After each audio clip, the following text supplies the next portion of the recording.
veteran denied benefits for an illness he says was caused by a vaccine that he was ordered to take. An Action News Jax investigation uncovers the federal government is refusing to compensate some veterans who say they were forced to get the smallpox vaccine and suffered debilitating side effects.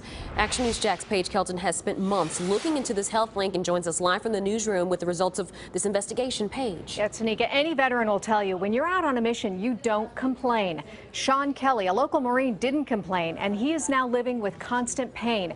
Pain the federal government refuses to acknowledge may have been caused by a vaccine meant to protect him from a biological attack. 2008.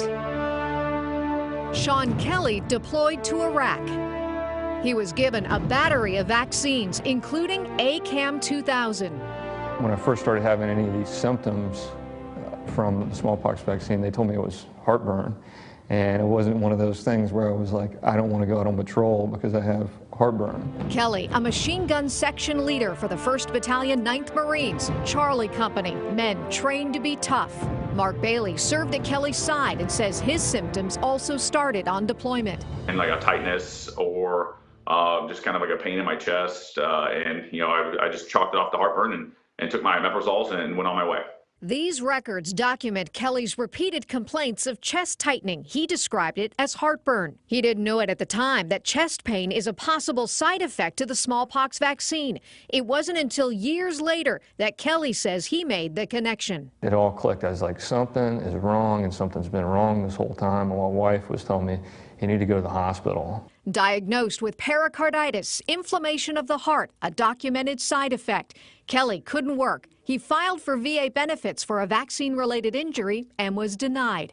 It can be quite difficult, especially when they don't have their medical records. Dr. Bradley Bender is head of the North Florida, South Georgia Veterans Health Systems. How many cases of vaccine-related myo or pericarditis have you seen here in Gainesville?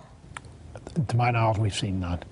That's just ridiculous. Barbara Lowe Fisher is director of the National Vaccine Information Center. She believes the government is hiding behind the facts. They do not want to acknowledge that when these vaccines are given, that there are far more people being hurt than they are willing to admit.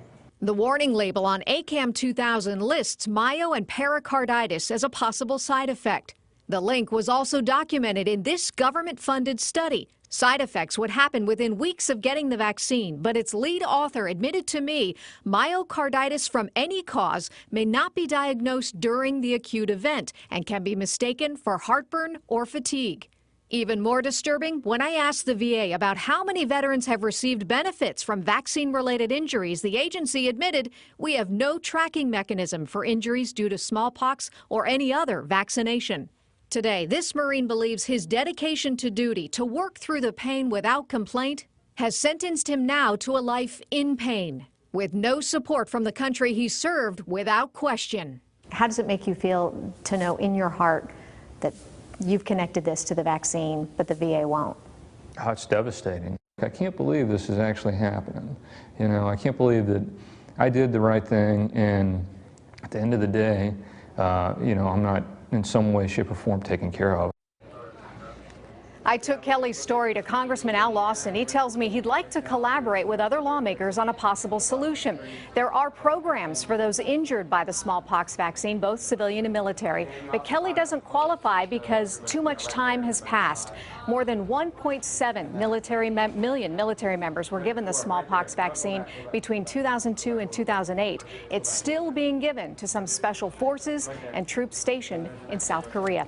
In the newsroom, Paige Kelton, CBS 47 Action News Jax.